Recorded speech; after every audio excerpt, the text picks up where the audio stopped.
for free a week. But if you want to support the channel, there are a few ways of doing it. Hit the like button on each live broadcast or video. This helps the channel grow. Hit the subscribe button and select the all notifications options. Hit the thanks button to buy a super sticker. You can do this on the live chat too. You can also join our Patreon page or buy us a coffee at the link in all of our video descriptions below. We are also looking for sponsors. If you want our latest advertising rates and how you can get involved, then email John at nufcmatters1892@gmail.com. Thanks for watching.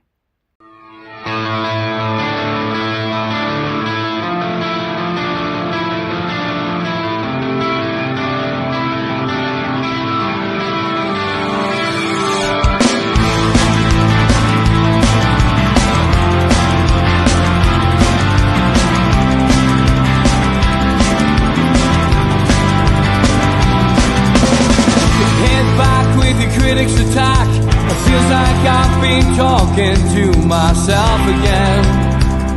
But it's the only way you're ever gonna learn. You look back and it's all in the past. I'm dwelling on the thoughts I cannot say to you. If I don't say the words, then maybe it's not true. And it feels alright when they come and say to you, you're the only thing that makes us all believe. And it feels alright where the worlds collide. Manipulation stands to make us red. What time you said is coming over you. You wish it upon a star. You wish it on a star. You are, you are, you are. You fight back, it's an all-out attack. It feels like I've been taken on the world's machine. Because I want it more than anyone can dream. You look back and it's all in the past. You tell me how you live by all the things you do. Well, you can be yourself, but maybe I'm not you. And it feels alright when they come and say to you, you're the only thing that makes us all. Good afternoon, welcome along to NUFC Matters Talk of the Toon with me, Sid, and Rob joining us halfway through. How are you, Sid? I'm very good, mate. Very good. Yourself? I'm all good, battling the washing machine in the background, mate. Yes, but I am here. It's on a spin dry now, so it shouldn't be too long. Let's look back at the match last night. Newcastle United winning 3-0 at Leicester. Give us your take on that. Yeah, it was obviously another great victory. If you don't mind, I'll start with Brentford because I haven't had a chance to talk about that. And that was well, go for it. Yeah, that was also a terrific win because we were under the cosh massively in the second half of that game. I thought first half we were the better team without being brilliant, but we played all right. Second half they were by far the better team, yet we snuck a win with a quite remarkable goal, a remarkable winner by Tyne. Now, he says he didn't mean it, so I think we have to take him in face value. But it's hard to do so because of the angle of the shot, because of the fact that he looked up a little bit when you see him hit it. You know, nobody hits across that hard. Nobody hits across that hard. Hello, Gary. Nobody hits across that hard, and it was an incredible goal. And I say this all the time whenever there's a great goal, like the Dan Burn header, for example, in the final, there's always that split second of silence where the fans take in the realization that something's special's just happened, which is clearly what had just happened on the stage and the match. And it was just an incredible goal. And I think he went for it personally, but you know, I should probably accept what he'd said. Otherwise, he'd be up for goal of the season. He really would be, and it would have been an undeserved win as it was. But we'll take it because we've had a couple of games where we probably should have got something out of it and have lost.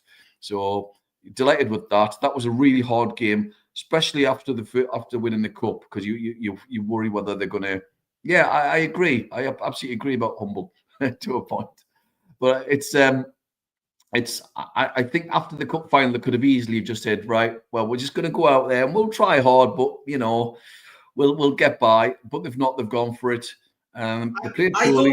I thought they deserved the win. Did you? Right. Well, we all see different things, but yeah, I thought the first half was very, very tight. I thought both teams played each other quite well, but I thought Newcastle got to grips with especially that left hand side. You always worry about the left hand side. You always think around the corner there's going to be something come up on that left hand side that Tino's not going to be able to deal with alongside Harvey Barnes, but they did deal with it. They found a way around it, and they defended like they defended under Howe came in and kept us up. We found that like resilience at the back. I agree. I think the half, I think the second half, Newcastle were. I know statistically maybe we weren't the better team, Sid, but I just felt overall the 90 minutes Newcastle did deserve that. But yeah, it's all about opinions. That's what makes absolutely it is. I didn't see it that way, which is fair dues, though, isn't it? It's I just thought I thought a draw would have been a fair result, but I'll take it. I think we'll take it. And I thought Bruno was abysmal against Brentford. That was probably the worst game I've seen him have. Big Joe was all right, although carried a knock, of course. And of course, Isaac was clearly not fit. But we got by, we won, and we did what we had to do, which was really key, because they had a really good record going into that game. They had a really good record. So I was delighted with that one. And then last night, it was just a professional performance, wasn't it?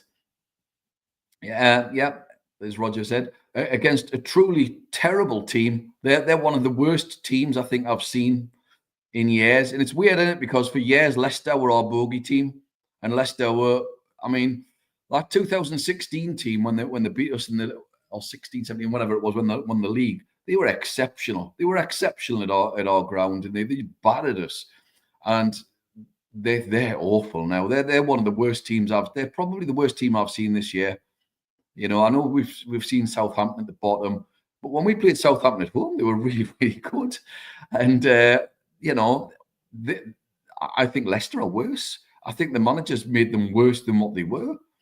So he'll be out of a job very soon, I suspect. You can't go 8 games without scoring a goal. That's just incredible. At home, awful, terrible. They were awful. Newcastle did a job. They were very professional.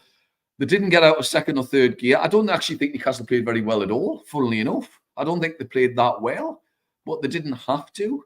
And that's the whole point. They didn't have to really ramp up the levels. And I'm not sure yesterday that they could have ramped up the levels, actually. They looked a bit lethargic and a little bit sort of lackluster. But as I say, they won 3-0, so you can't really go, oh, it was a terrible performance, because it wasn't.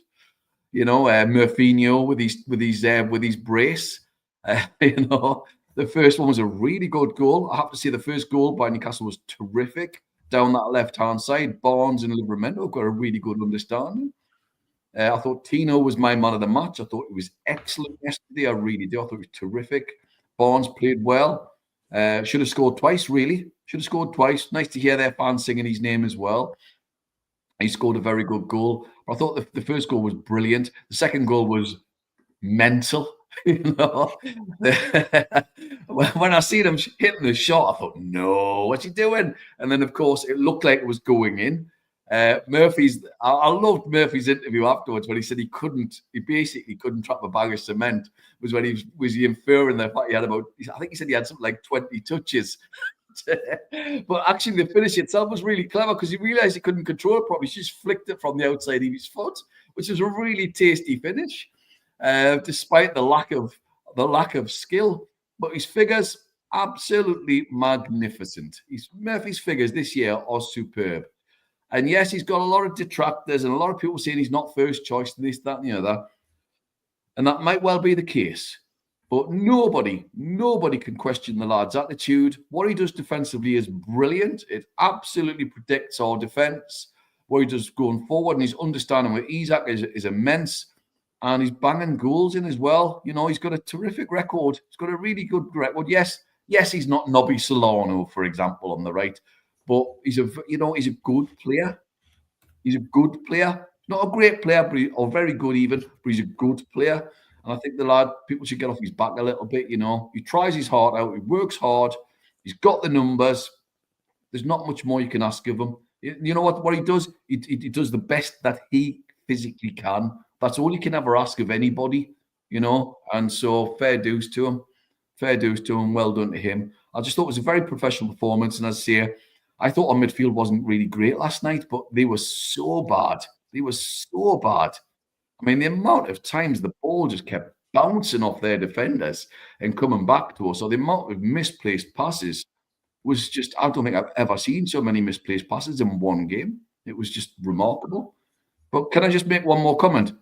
Can we not have Alan Smith as a commentator on our football matches? He absolutely, he doesn't, my impression is he doesn't seem to like Newcastle United very much at all. I thought you were going to do an impression. I'm trying to be diplomatic with what I say. And I hate hearing his voice on the football. It's so dull. He was constantly hoping for Leicester to score yesterday. That was the impression I got, along with the commentator. The commentary was terrible. You know, there was very little praise with regards to us, you know, in terms of doing a professional job. It was all about Leicester City and their woes. And, you know, well, fair dues to them. But just balance it out a little bit. Same with the whole of Sky, their whole attitude in terms of the pre-match thing, you know, and it's all about what's happening to this team or that team. And, you know, we all know the teams. I'm just fed up with it. I mean, Carragher yesterday, when we hit the bar and he had to bring Liverpool into the game, thinking, whoa, we don't need to refer to something that some shot that you were involved in sort of 20 years ago. It's got nothing to do with this game. You know what I mean? So I'm just sick of some of them. I'm really fed up with them. But it was a very professional performance. I think Howe acknowledged it wasn't our best performance because he said we have to step up the levels. So he obviously knows. He knows what the crack is. But sometimes you play to the levels. Sometimes in terms of your opposition, I find this when I play golf. You tend to play better against players who are playing better. You tend to raise your levels. You know, and I think it's the same in football. Sometimes if you're playing against a weaker opposition, sometimes you may lower your levels a bit. Other times you may keep them as they are and whop somebody like Sheffield United. But I thought we dropped our standards a bit yesterday. But 3-0. I mean, for me, it was a game which I expected to win, and we did. We kept a clean sheet. Tick. We put a professional performance in. Tick. We just didn't finish the chances in the second half. And I think that's basically what Eddie Howe said as well. You know, that he was a bit disappointed that we didn't go on and score more. But we got through that game professionally, I thought. And in the last two fixtures since the cup final, we've shown that kind of edge that you need, or the edge that these so-called bigger teams have, you know, that they win at all costs. And that's what we need to do. You know, we said 9 cup finals after the cup final itself. And we're in this position now where we go into Manchester United.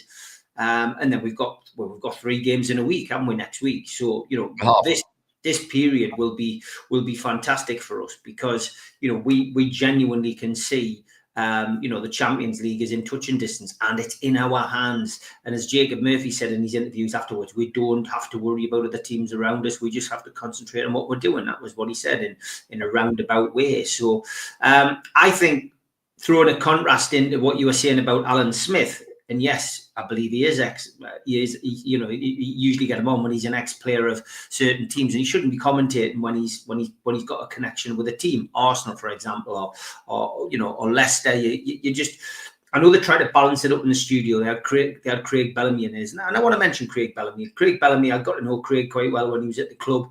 To be honest, not everyone's cup of tea when he was a player because of the way that he was, and he's held his hands up and admitted that, and he's learned from it. He's gone on so far to be not a bad coach and a pretty good manager. But Bellamy did counteract Alan Smith last night. Bobby's nailed it in the chat there. He says, Carragher sniggering before the game when Bellamy said, we're only a few players away to flirt with challenging. Sums up Sly Sports. Bella gave him a death stare. And I tell you what, Bobby, you're right, mate. Bellamy came on last night and put a really good Newcastle argument forward, and he genuinely sees them as title contenders in the next couple of years. Absolutely. Four players, Steve, for me, 4. If we get 4 players, 3 first-team starters, maybe 4 next year, I have to tip us as one of the teams to go for the title. And I think there'll be 3 teams in it next year, and we'll be one of them. And I don't know why he bothers doing that poll, Mark, because you're right. He did put that out, and Newcastle did come out on top, and he did go on to continue to speak about other things. It drives me up the wall, that, but I'm glad to say that, most of the time I'm at the game, so I don't have to suffer it. And when I get home and I've recorded the game, I fast forward through it. So, I think you're right, Johnny Allen, as well. It has gone a bit stale. Gary asked you a question earlier on, said, he says, do you rate any of the players in the Leicester team? No. There was one, actually, the kid who came on looked really good. I don't know his name. The 15-year-old lad. He looked really good. There was one moment, it was like watching Ben Arthur. He literally went past 3 players they weren't there. It was, I like, it's not often. I was sat there having a cup of coffee and I went, wow. He just literally snaked his way through and created a chance. He looked really tasty. But hey, he's only 15. You never know. But he looked good. And I thought the one kid actually on the right looked pretty good. He looked pretty decent player, actually, the lad on the right. And I think they took him off at half time. He looked pretty good. But after that, they are terrible. They are absolutely terrible. There's nobody in that team. I mean, 10 years ago, you'd have taken Connor Cody, but like the rest, I mean, his emotions yesterday summed up, I think, the state of that club at the moment when he had his head in his hands, his looking at the touchline in disbelief. Disbelief, that's the phrase. That's what I was looking for. And I think that summed up a lot. There's a professional guy who's been a good player, really good player. Nice lad as well. Nice lad. Puts everything in every game. And he looked in a state of shock. He looked in a state of shock of what am I witnessing on this pitch? And I'll tell you what I noticed the most is he had the ball yesterday and he went to pass out from the back and nobody showed for him. So he passed the ball and he just went like that, as if to say, how somebody have the bottle to come and ask for the ball. He was horrified. And there's a good pro there. And I thought that speaks volumes of the state of that club. And the fact that their fans started singing Harvey Barnes will tear you apart again was amazing. I didn't understand some of the songs, can I comment, that Newcastle fans were chanting towards Leicester, because I don't know if there's some sort of beef between the fans in the past. I don't know. It didn't seem the best. I might be mistaken. I wasn't quite sure. The whole you laughed at us when we went down chant and all that. I was trying to. It's funny, because you've picked up on something that I've picked up on. There's certain songs I wish we didn't sing, but you can't tell young fans what to do. Yeah, I don't like that song. Young fans are the lifeblood of Newcastle United and will be here when we're gone, kind of thing. And things are changing. I don't like the fact that they've changed certain ways of singing certain songs. I know it always happens, but we're at that age now, Sid. We've just got to accept it. That unfortunately, that there's certain songs where we used to sing a certain version, we don't do it anymore. I just think it's entitlement. It sounds like you're an entitled fan singing that song. I don't like it. Well, it's as bad as singing the song, which I won't name, to the Liverpool fans. I've never liked that, and certain people used to sing that and still do. It is interesting, and it probably leads. I wasn't going to talk about it, but it's a good one to talk about. And I'm certainly going to ask the Amigos this on Friday. I think, I wish they wouldn't sing the Asula song. I quite like it, Mark. I like it. He's nothing to justify it yet, has he? Yes, I know, but I mean that's why people. At least it shows a little bit of inventiveness amongst people who sing. But there's been a bit of criticism in the last couple of days, of course, of the songs that have been sung at Phil Foden at Manchester City. There was one that was being sung at Jamie Vardy last night. That was the thing that I was thinking of. I wasn't really thinking of the song. Right, yes, I know that one. Yeah. But you see now, this is where things could change, because we do live in a woke society. We do live in a society of cancelled culture. That's the best way to describe it. Lots of things have been taken away from football, which rightly so should never have been anywhere near football. But this one is a bit. This one's terrace culture. Is it right that we suddenly start dictating to supporters what you can and can't sing? Because we're now entering into a new age of facial recognition. Facial recognition's on the streets of London. I've been down to London recently. I've walked along past King's Cross, and there's a red van there with a sign up saying facial recognition is on this camera. So numerous people, as you're walking by, are putting hoods over and walking past. They don't want to be on there. But facial recognition is, I believe, is at a certain few football grounds. And I believe I may be wrong, but I believe we do have facial recognition at Newcastle United at St James's Park. Now, I've got nothing to hide. You've got nothing to hide. There's no problem with that for me. And if that means that it helps security aspects and stuff like that, that's fine.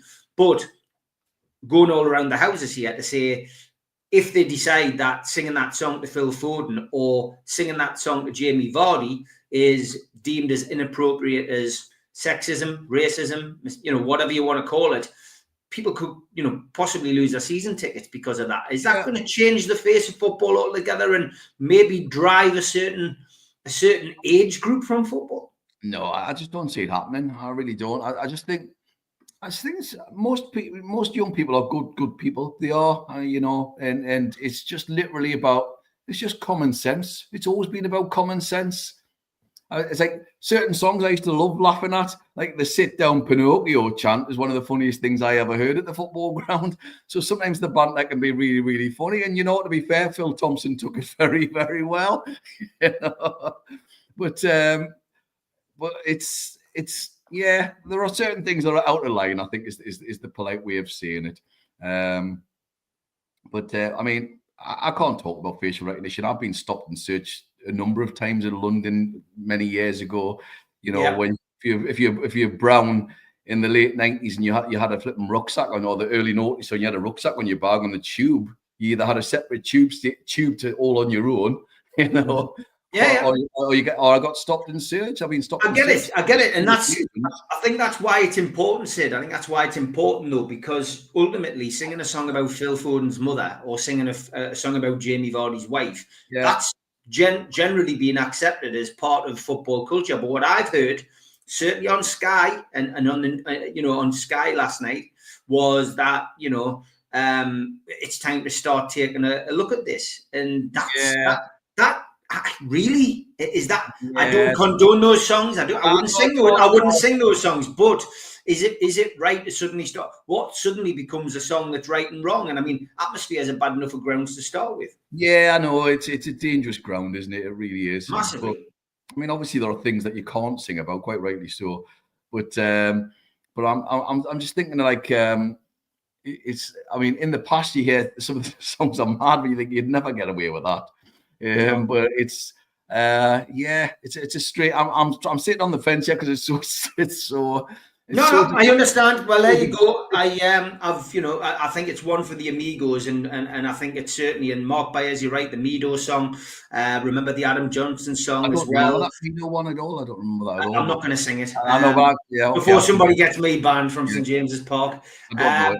Yeah, it's one of those situations which, it's an interesting one, but we'll discuss that further later in the week. Let's get back to football. Gary says, I think they've improved Murphy, i.e. Eddie Howe and the coaches, to get him to his maximum level. Pleased for the lad. Murphy is effective. Is that not what we want and need? Which I would agree. And that brings us nicely to a little picture that I took a little bit earlier from Twitter. Match of the day. Jacob Murphy is in form. Only Mohamed Salah, 28, and Alexander Isak, 19, have been involved in more Premier League goals since the start of December than the Newcastle winger. 14 goals and 14-7 in goals, 7 assists. So there we go. I mean, that's an amazing figure, really, when you look at it. And for me, listening to Murphy's interview after the match as well, he said, were you chasing the hat-trick? And he went, it never really came into my mind. He says, I was actually chasing another assist.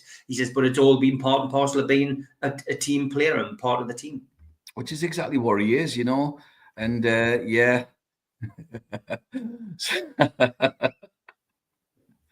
Mark, I'm sure you'll give some great input into this on Friday, but thanks for that one. Yeah, we do remember that one. I did speak to Les about that one again on the weekend. I recall it.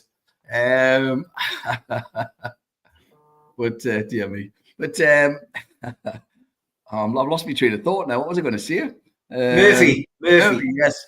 Yeah, he's done really, I've said before that the lad's done really well, done the best he can, and that's all you can ever ask. And he's just got great numbers. Yes, you want somebody who's better than him, but what a great backup he'll be as well. And also, knowing we can trust him against top teams as well. So, and remember, this is the lad who at one point couldn't get into the Sheffield Wednesday first 11 when he was dropped down to League One.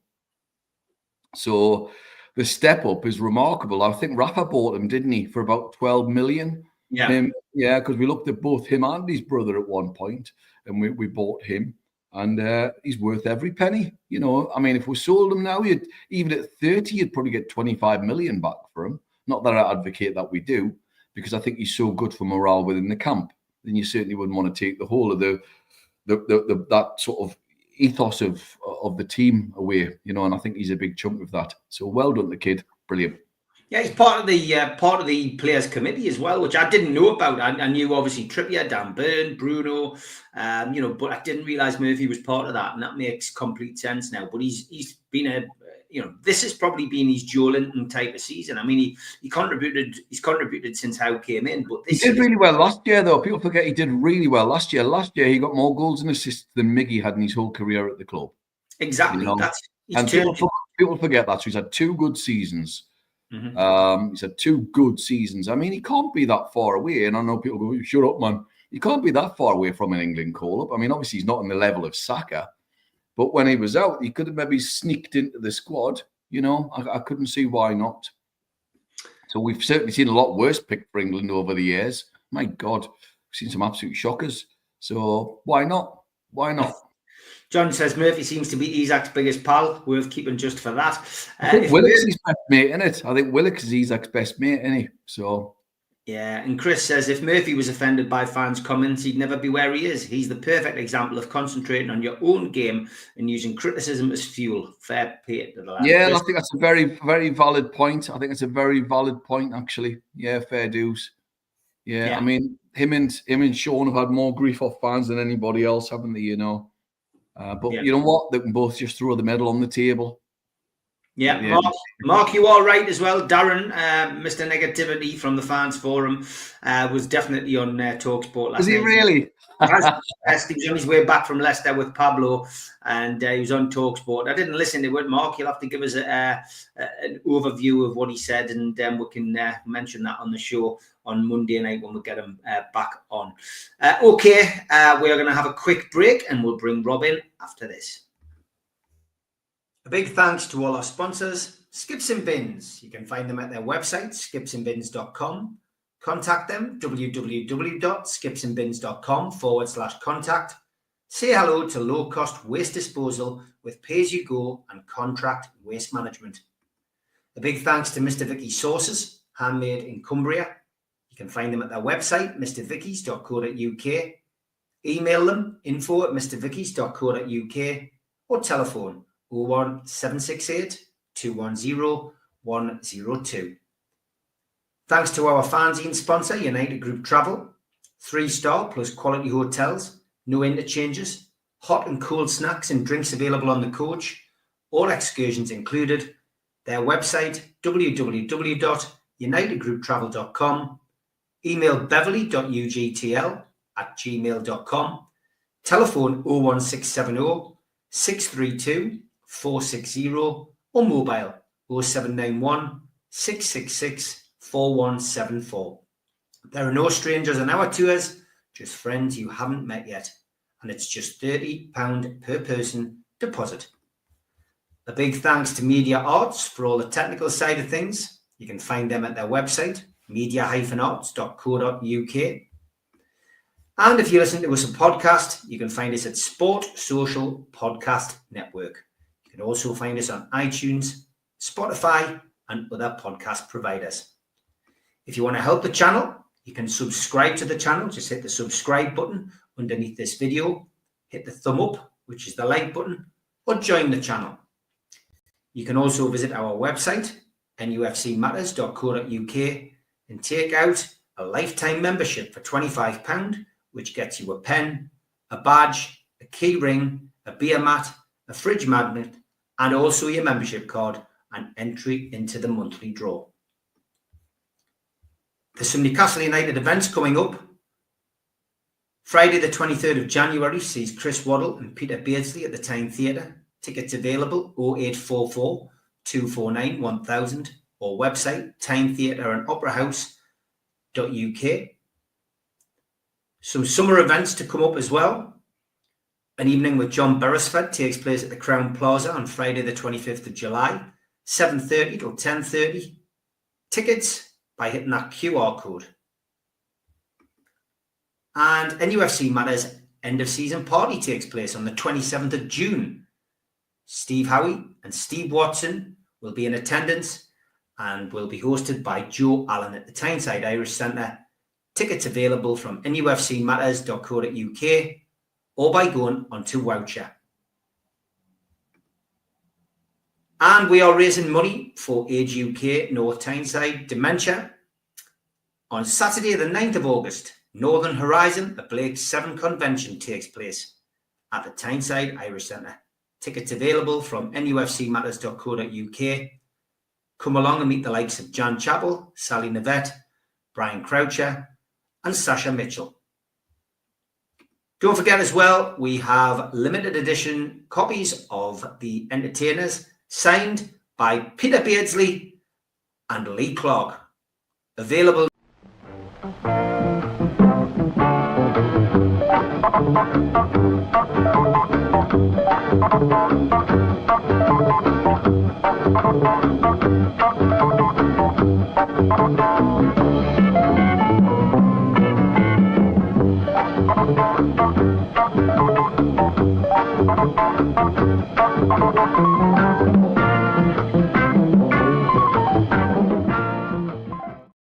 Time to focus on music now, and it is welcome to Rob. How are you, mate? Very well, gentlemen. How are you both? Good to see you, Rob. And you. And you. Good to see you. And we'll dedicate this section to the man who is in Rob's little name there at the bottom. He says, R.I.P. Mr. Powerhouse. Clem Burke, of course, Blondie's drummer, passed away. Yeah. The soul of the band. Yeah, lovely dedication, that, Rob. Yeah, it was a surprise. It was very much a surprise. And my phone was, red hot last night. And again, another drummer. There seems to be, I don't know, just drummers nowadays. But anyway, I mean, if you listen to his style, I mean, atomic, full acoustic kit, dance tractor on percussion. Unbelievable. Yeah, and plus his side projects he's done as well. Massive respect to him. But I was very taken aback, surprised, I know. But yeah. Sad news. Sad news. Okay, this is the album that Rob won't be reviewing. Pornland in the News. Pornland. I still cannot believe these are genuine. And one thing's for certain, but it's definitely an original album cover, that, because the blokes. Dear me, that's amazing. That it is. Yeah. Possibly one of my album reviews. That I bet you the outside was sticky sitting on those boxes. Anyway, what album are you reviewing, Rob? Album today is AC/DC's Dirty Deeds Done Dirt Cheap. It's my favorite. Are you doing it? No. Right. Original, no barcodes here. And yeah, the inner sleeve. This is my favourite AC/DC album. 1976, the cover on it I really like. It just simply reflects the band's fun, sort of like saucy sense of humour. Opening with Dirty Deeds Done Dirt Cheap. It's gritty, dirty power chords again throughout. I mean, there's not much more you can say, but in the build up to the end of every verse is amazing. The backing vocals they make me laugh, actually. I think it's Malcolm and Angus, or just Angus, but it's good. It's a great song, great punch straight into the big choruses. You've got Love at First Feel again. It's sort of gentle opening, nice bass and drum again, more power chords, build up again. It's just outstanding. It's got a good blues feel to it, good backing vocals, especially after the middle 8 section. I really like that. And just after the guitar solo as well. I mean, you would think the Four Tops were guesting on this, the backing vocals. It's just great. It's sort of like raw blues rock. It's just that gritty classic. Brilliant, just outstanding. Then you've got track number 3. It's called Big Balls. Don't know what to say. I mean, it's really, really hysterical, the song. The lyrics, again, I think Bon Scott's vocals are very, very unique in this. It's sort of snarly, very, very cheeky. A couple of lines, my balls are always bouncing from the left and to the right. It's my belief that my big balls should be held every night. And of course, it is about ballroom dancing. So yeah, good song, good fun song. It deserves a place on the album. You got track 4 is Rocker. Again, this is classic, absolutely classic. I wish they would play it now. What a banger this is. Again, straight in, 10 out of 10. Listen to this song. I recommend just listen to this one song. To me, it would get a disabled man out of a wheelchair. It's that thing. Because when I was listening to it, it was like, I've just had a leg amputated, I'll still get up. It's just unbelievable, the power behind it. Is it great? That's brilliant, isn't it? It's just constant, just smack in the face, right? Done, start to finish. Problem Child, really good song. Again, solid bass and drums. I think the rhythm section they had was unbelievable, undeniable. That they had, Phil Rudd and Cliff Williams. Yeah, and it's very sharp and nifty. I think it's, it could be one of my favourite ones, but I think this is on If You Want Blood as well. I'm not too sure. But this is like classic AC/DC as well. It was at the Apollo, wasn't it? Glasgow. Yeah. You turn the vinyl over, you've got side 2 or B. There's going to be some rock in. It's like Chuck Berry blues, hard rock. Again, the chord changes. It's a bit of a status quo bit to it, and very much a glam feel, which probably at that time, anyway, it's 1976, it would have been around. Again, people could easily say, AC/DC is all the same, but it's how he picks out the chords, the changes, the little accents, and the solos that he seems to, Angus, see, it doesn't use effects. It's just plays it as it is. It's just unbelievable. Yeah. Unbelievable, yeah. Then you've got Ain't No Fun Waiting Round to Be a Millionaire. I think I love this song. I remember listening to this at the time. Good intro, nice texture and notes in the percussion, solid bass again. It's more like a jam session, so a free rehearsal. I absolutely love it. Again, Bon Scott, again. I prefer this range he does, just not OTT for me. I just like that range in this song. You got Ride On, beautiful, really, really good. My favourite song of the album, Ride On. Yeah, I was looking forward to it, and I, again on my notes here, I think the album gets better as it goes along. It's sort of like really sultry blues. It's like a down tune. Really, the slowest song they've ever done, I suspect. I think so. I can't think of another one like that. But and again, nice essential guitar solo. It's just sublime. It lasts about 6 minutes, but put it on, and just close your eyes and just sit in the garden and listen to that song. Just brilliant. You've got track 4 is the last song. There's only 9 songs on this album, so again, it's called Squealer. To me, again, this could have opened the album. Total consistency throughout this album, absolutely brilliant. There's not one sort of lame song in it throughout the album. Again, bass and drums intro, very sleazy, brilliant guitar.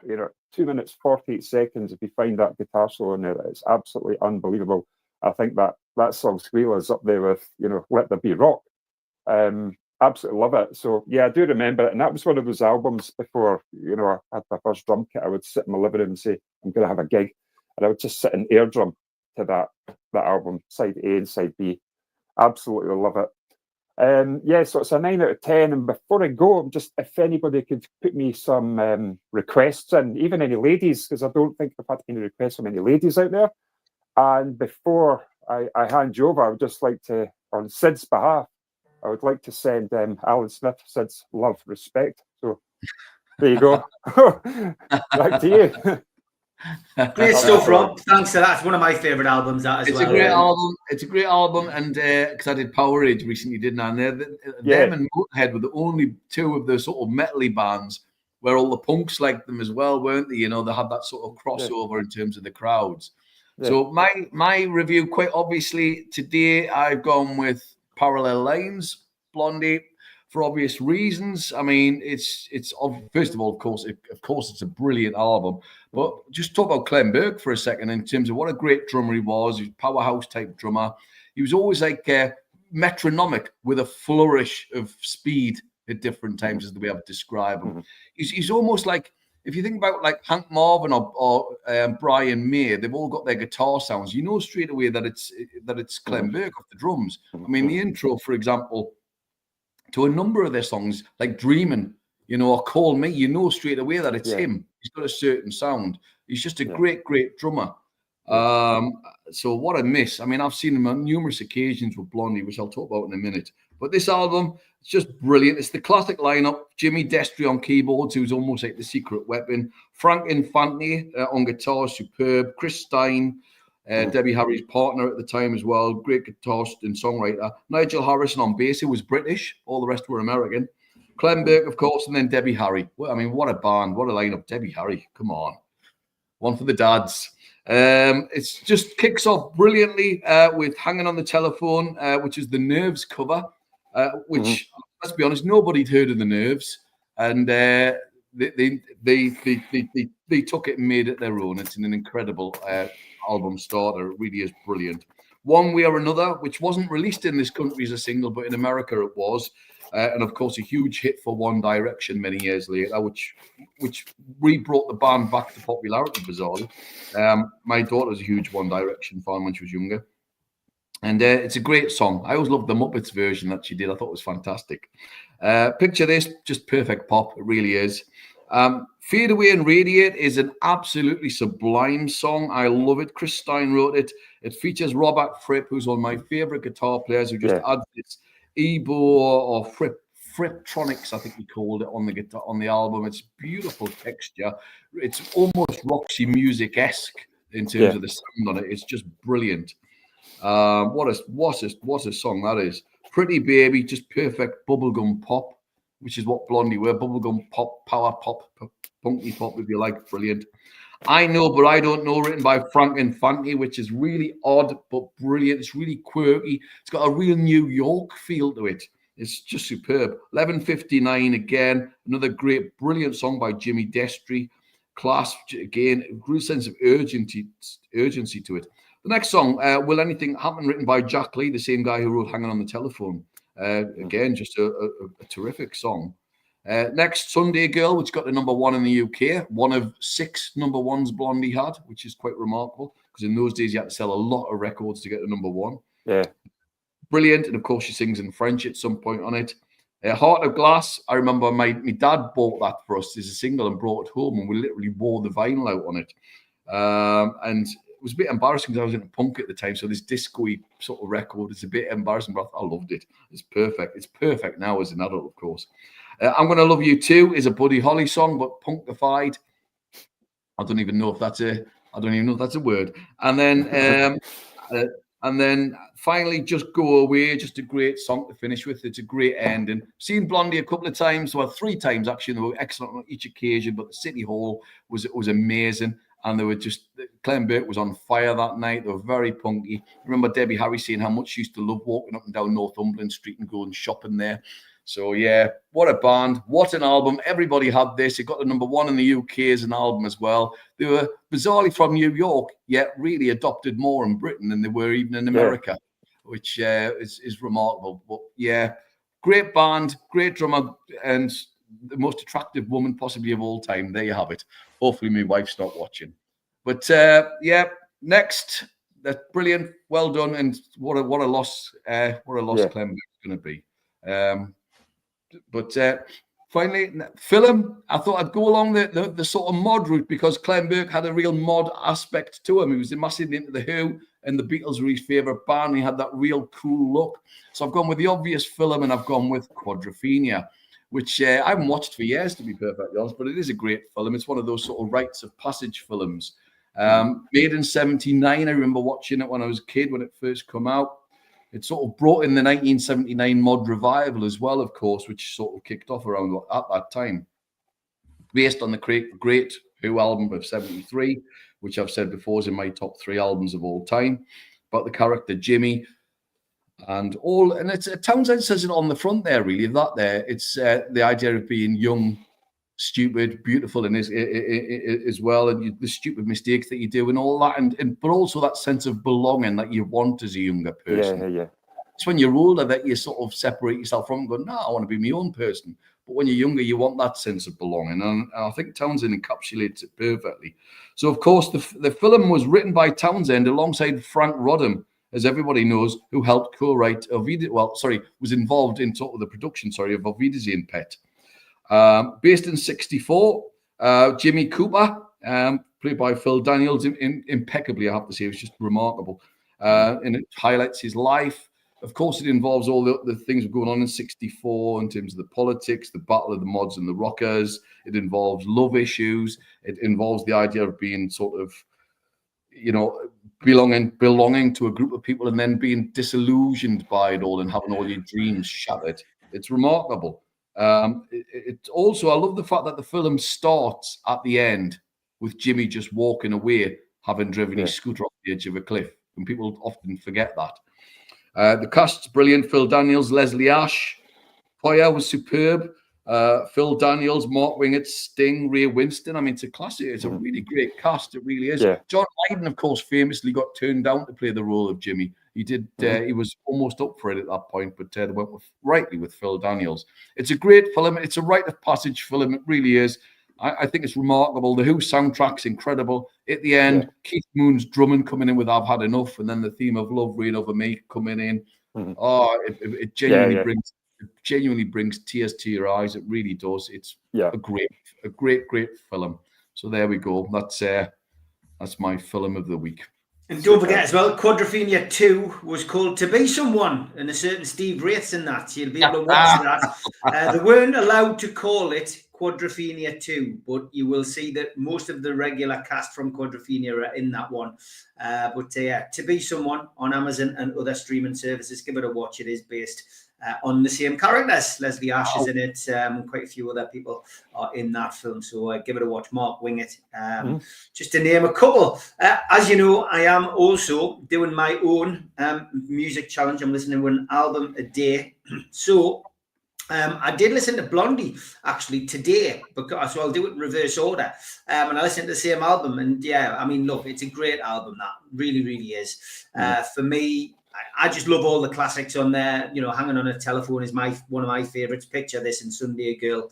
But on the deluxe collection on Apple Music, there's a couple of remixes on there, dance remixes of Hanging on the Telephone, Fade Away and Radiate. Well worth a listen. If you want a little bit of a twist on Blondie, really, really enjoyed that.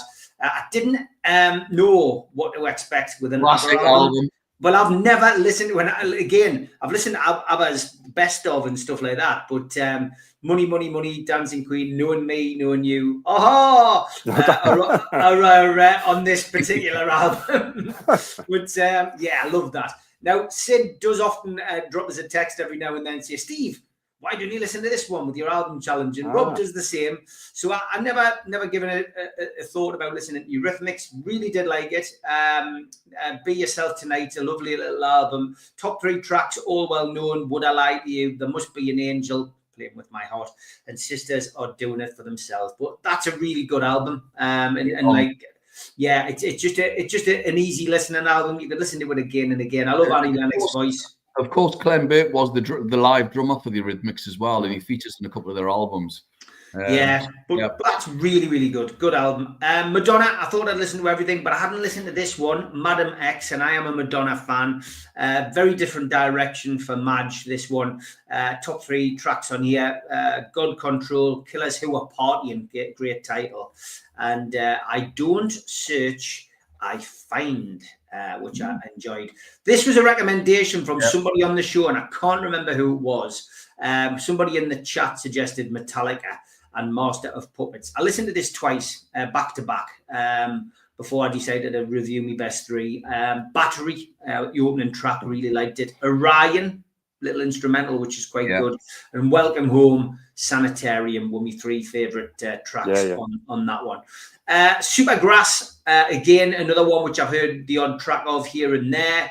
I Should Coco, it's a Bobby Dazzler, this one. My favourite tracks were She's So Loose, Sitting Up Straight, and Caught by the Fuzz. Last couple, The Lexicon of Love by ABC. I had pretty much listened to most of these songs anyway, but there was 1 or 2 I hadn't put.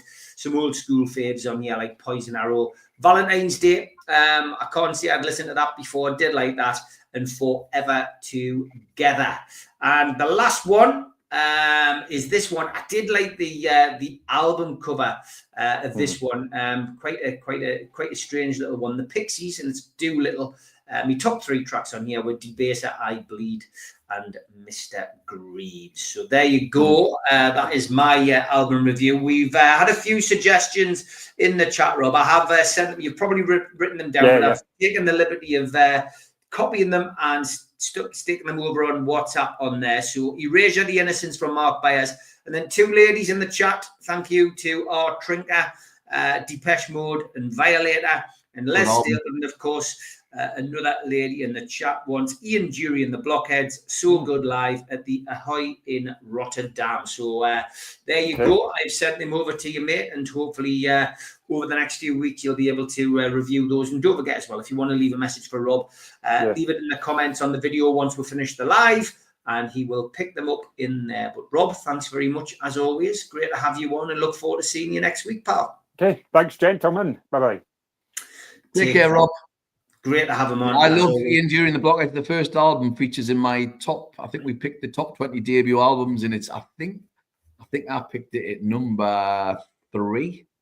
All right, okay. His debut albums. I think it's just incredible album. New Boots and Panties is just brilliant. You're back on. You're back on with your songs from the attic.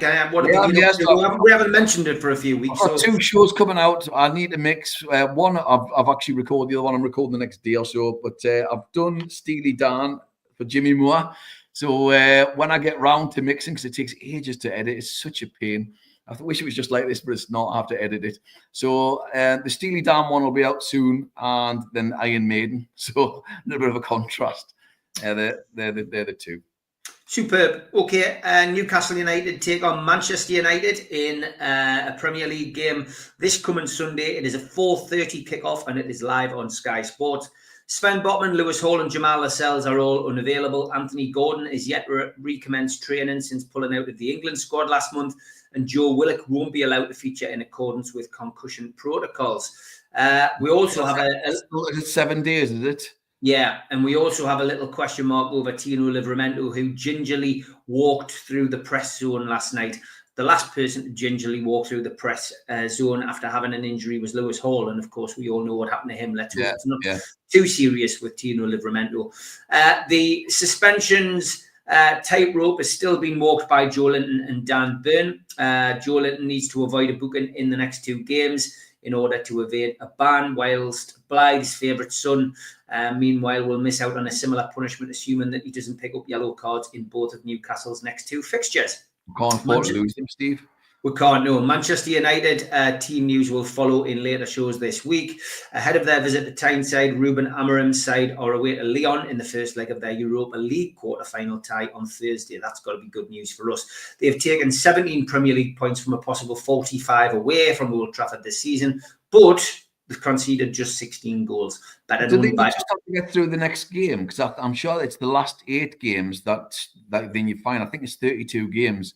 If you get through 32 games, then you're fine. I'm sure that's the case. Well, it's 2. What are you talking about? Have we played 31 games or 30? Well, with regards to Dan Burn and Joe Linton, is that what you're talking about? Because I was talking Manchester United there. Right. So you've thrown us off track. It's the next 2 games, mate. That's it is next 2, right? Okay. Yeah, so it's the next 2 games. So Sunday's game and the midweek game, then we can forget about it, which would be great. As for Manchester United, they take on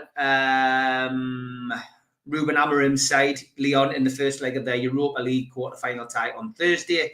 Like I was saying, that they've taken 17 Premier League points from a possible 45 away from Old Trafford this season, but it's the goals conceded. They've only conceded 16, which has only been bettered by Arsenal, which is 14, and Crystal Palace, which was 12. The referee has been announced. It's Chris Kavanagh. It's his 4th Toon game of the season. He has taken charge of the 2-1 win at Wolves, the 2-0 home Carabao Cup defeat of Chelsea, and the 2-1 home loss to Fulham. And VAR will be Peter Banks. Don't forget as well, the food bank will be out and about on their usual place, and any cash donations on the day will be doubled by Jamie Rubin. Okay, so this is a huge game. This is the one of these games, because Sunderland aren't in our division, and you know it's one of those fixtures you always look at when the fixture list comes out, Sid. Big game this, isn't it? It's one where we, especially being a Sunday, it's got that kind of, entertainers feel about it. And, a lot of people looking for a 5-0 on the booking slip this weekend, I think. Yeah, it's not going to happen. It is, but also Newcastle are one of those rare occasions where times can we see it are firm favourites. Have to be firm favourites for this game. I think it'll be much harder than anticipated, though. I think people assume we're just going to rock up and win 4 or 5, but they're hard to beat. I mean, they got a draw against Liverpool recently. Did they draw against Villa? I can't remember now, but their results have been pretty.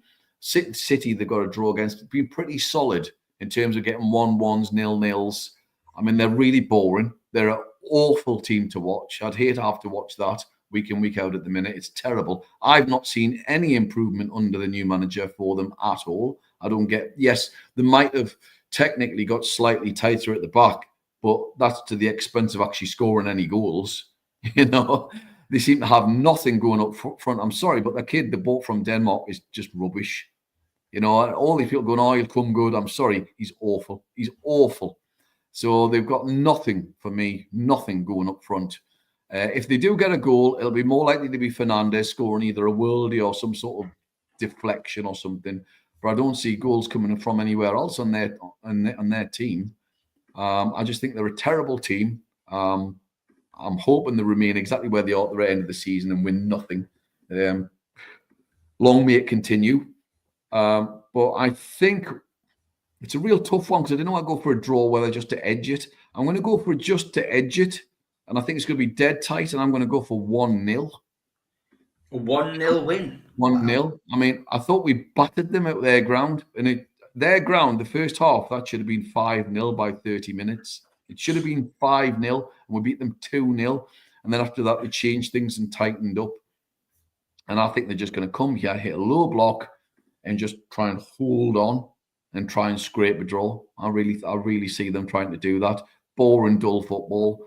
And I think we'll break them down somehow. With Isak fully fit, he looked pretty fit to me yesterday. He did a sprint and he out sprinted somebody. I thought, okay, he looks like he's back up the pace because I don't think he has been for a while. And I think he'll edge it. I think he's the game changer. Unless Tonali smashes one in from 25 yards from the corner flag, that is, But I'm going for 1-0. I'm going for 1-0. I think it's going to be dead tight. But I think we'll just edge it. I hope I'm wrong. I hope we absolutely smash them because I absolutely hate Man United. So I'd love to see us put 5 or 6 past them. But I think it'll be super, super tight. So all right. Well, I don't normally make my prediction until Gibbo's show on Thursday, but I'm quietly confident Newcastle are going to turn up and do a job on Man United. I'm going to say Newcastle are going to win this 3-0. Wow! I hope you're right and I'm wrong. I think this has got a potential to really. We've got a potential on Sunday to really embarrass Manchester United in front of a live Sky audience. I'd love to think it would be 5-0, but I think they've only conceded X amount of goals on the road. And but a lot of it depends on who comes through fitness. But Harry Maguire didn't look fit. He looked as if he took a knock in the Manchester derby. I think if they've got to rearrange the decks at the back again and Maguire's out. Maguire's a threat on corners, mind you, to be fair to him. I think if he's out, there's a big problem for Manchester United. I think it throws them into a bit of disarray at the back. But I think they're going to win. I think they're going to win 3-0. I think Isak did look fit last night. I hope Tino's okay. I hope we don't have to make any major changes. He was outstanding last night. He really was outstanding. So he was. Give the final word to Mark Byers, who, as always, is doing some wonderful music research. He says, I may be wrong, but I vaguely remember a band from years ago called Johnny Foreskin and the Pullbacks. There's one not to review. And then he went onto YouTube and he found them. So it does exist. Wow. So I might give them a listen. See what they like. Sounds like the Mac lads. Okay, Sid, Rob, thank you for your time. Look forward to seeing you both next week and enjoy your week, mate. Take care. Yeah, you too. Take care, folks. Bye-bye.